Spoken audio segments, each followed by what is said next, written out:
அகதி வாழ்க்கை. எழுத்து கலையரசன். பாகம் 1. பயணங்கள். அத்தியாயம் 1. தொடக்கம். அப்போது எனக்கு 10 வயது. 1977ஆம் ஆண்டு கோடைக்காலம். கொழும்பு மாநகரம் வழக்கத்துக்கு மாறாக ஆள் நடமாட்டம் குறைந்து காணப்பட்டது. ஒரு சில தினங்களுக்கு முன்னர் தான் இனக்கலவரம் நடந்து ஓய்ந்திருந்தது. அரசு போக்குவரத்து துறைக்கு சொந்தமான பேருந்து வண்டியில் எங்களை தவிர வேறு தமிழர்கள் இருப்பதாக தெரியவில்லை. நிலைமையின் தீவிரத்தை உணர்ந்து சிங்களத்தில் உரையாடி கொண்டோம். நானும் தந்தையும் நண்பரும் கொழும்பு இந்து கல்லூரியில் அமைந்திருக்கும் அகதி முகாம் நோக்கி பயணம் செய்து கொண்டிருந்தோம். வழிநெடுகிலும் அரைகுறையாக எரிந்து போன தமிழர்களுடைய வீடுகள். அந்த வீடுகளில் வசித்தவர்கள் என்னவானார்கள்? நெருப்பில் கருகி இறந்திருப்பார்களா, அல்லது உடுத்திய உடையோடு தப்பிச் சென்றிருப்பார்களா? அகதி முகாம்களில் அடைக்கலம் புகுந்திருப்பார்களா? யாரிடம் சென்று கேட்க முடியும்? அரசாங்க ஊழியர்களின் குடியிருப்பில் எமது வீடு இருந்ததால் கலவரத்தில் அகப்படாமல் தப்பி பிழைக்க முடிந்தது.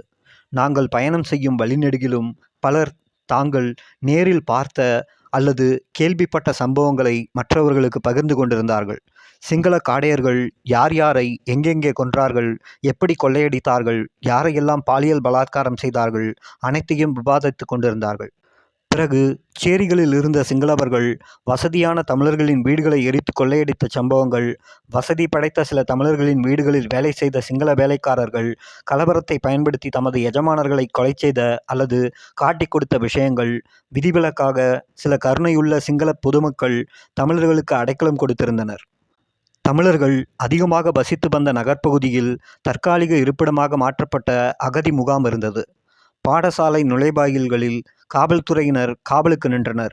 சப்மெஷின் கன் என்னும் இயந்திர துப்பாக்கியை அவர்கள் ஏந்தியிருந்தனர். இந்த ஆயுதங்களால் ஏன் கலவரத்தை கட்டுப்படுத்த முடியவில்லை? பிறகு புரிந்தது. பலரும் சொல்லுவது போல் காவல்துறை என்பது புனிதமான ஒரு நிறுவனம் அல்ல. ஆயுதம் ஏந்தி நிற்கும் அவர்களும் சிங்களவர்களே. சாதாரண சிங்கள மக்களுக்கு இருக்கும் இன உணர்வுதான் அவர்களுக்கும் இருந்தது. நான் வசித்த குடியிருப்பில் தமிழ் அரசு பணியாளர்களின் குடும்பங்களும் இருந்தன. தமிழர்கள் என்ற ரீதியில் நாங்கள் கூடி பேசுவது வழமை. அந்த பேச்சுக்களின் ஊடாக பல விஷயங்களை தெரிந்து கொள்ள முடிந்தது. 1948இல் இலங்கை சுதந்திரமடைந்தது. அப்போது கொழும்பு மாநகரில் பல தமிழர்கள் பெரிய பதவிகளில் இருந்தனர். அரசாங்கத்தில் வேறு பல நிறுவனங்களிலும் தமிழர்களின் பிரதிநிதித்துவம் சற்று அதிகமாகவே இருந்தது. இராணுவத்தில் மட்டுமே பங்களிப்பு குறைவாக இருக்கும். ஆங்கிலேயர் காலத்தில் இராணுவத்துக்கான ஆள் சேர்ப்பில் கலப்பின பரங்கியர்களுக்கு மட்டுமே இடமளிக்கப்பட்டது. 1961ஆம் ஆண்டு பரங்கி இராணுவ அதிகாரிகள் ஆட்சி கவிழ்ப்பு முயற்சியில் ஈடுபட்டனர். முயற்சி தோல்வியுற்றது.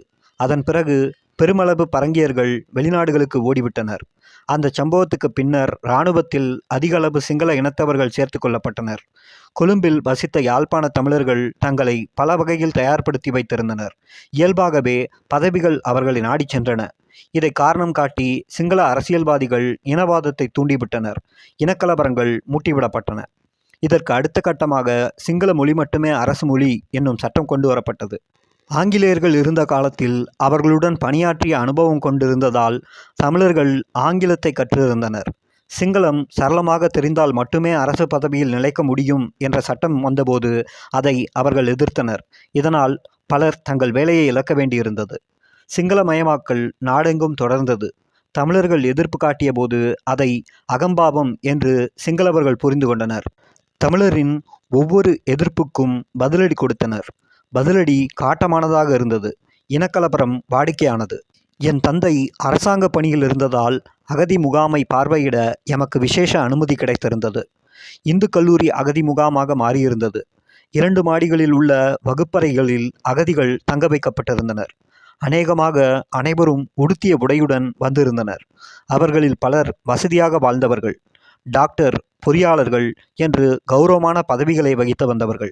சேர்த்து வைத்திருந்த நகைகள், பணம் எல்லாவற்றையும் பறிகொடுத்துவிட்டு உயிரை மீட்க ஓடி வந்திருந்தனர். முகாமில் நிலவும் வசதி குறைபாடுகள் முகத்தில் அரைந்தன.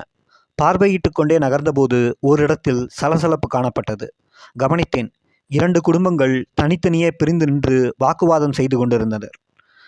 இங்குள்ள அனைவருமே அகதிகள்தாம் என்னும்போது சலசலப்புக்கு என்ன காரணம் இருக்க முடியும்? உரக்க பேசியும் ஏசியும் வாய்ச்சமரில் ஈடுபட வேண்டிய அவசியம் எங்கிருந்து வந்தது?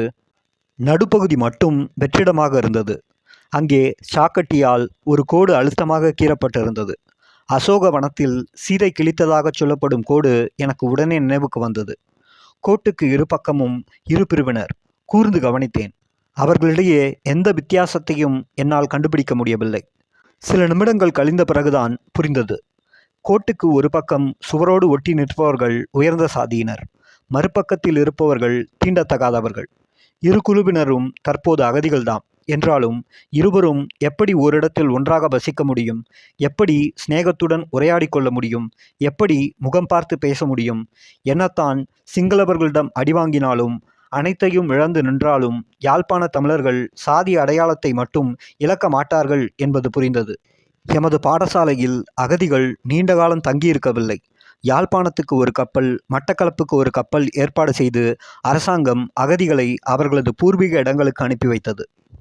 இலங்கை என்பது அனைத்து சமூகத்தினருக்குமான தாயகம் என்றுதான் என்னை போன்ற பலர் அதுவரை நினைத்து கொண்டிருந்தோம். வடக்கு கிழக்கு மட்டுமே எமது இடம் என்பது பின்னர் புரிந்தது. கொழும்பில் தமிழர்கள் வந்தேரி குடிகளாகவே கருதப்பட்டனர். அரசு என்ற அமைப்பு கலவரத்தின் போது தனது தமிழ் மக்களை பாதுகாக்க தவறியது. இப்போது அதுவே தமிழருக்கு ஒரு தாயக பிரதேசத்தை சுட்டிக்காட்டியது. இனப்பிரச்சனையை இன்று ஒவ்வொருவரும் ஒவ்வொரு விதமாக புரிந்து கொள்கின்றனர். யானையை தடவி உணர்ந்த குருடனைப் போல ஒவ்வொருவரும் ஒவ்வொரு விதமாக பிரச்சனையை அணுகின்றனர். ஒருவரது சொந்த வாழ்க்கையில் ஏற்படும் பாதிப்பை பொறுத்து இனப்பிரச்சனை குறித்த அவர் பார்வை அமைகின்றது. தமிழர் என்று பகிரங்கமாக தம்மை அடையாளப்படுத்தி கொள்ள முடியாதது சிலருடைய பிரச்சனையாக உள்ளது. கலவரத்தில் உறவினர்களை, வீடுகளை இழந்தது இன்னொரு பிரிவினரின் பிரச்சனை. பிற்காலத்தில் போரினால் பாதிக்கப்பட்டவர்கள் போரில் ஏற்பட்ட இழப்புகளை தங்கள் பிரச்சனையாக முன்னிலைப்படுத்தினர். இவ்வளவுக்கும் மத்தியில் சிங்கள பேரினவாத அரசு அமைதியாக தனது திட்டங்களை நிறைவேற்றி கொண்டிருந்தது. அத்தியாயம் முற்று.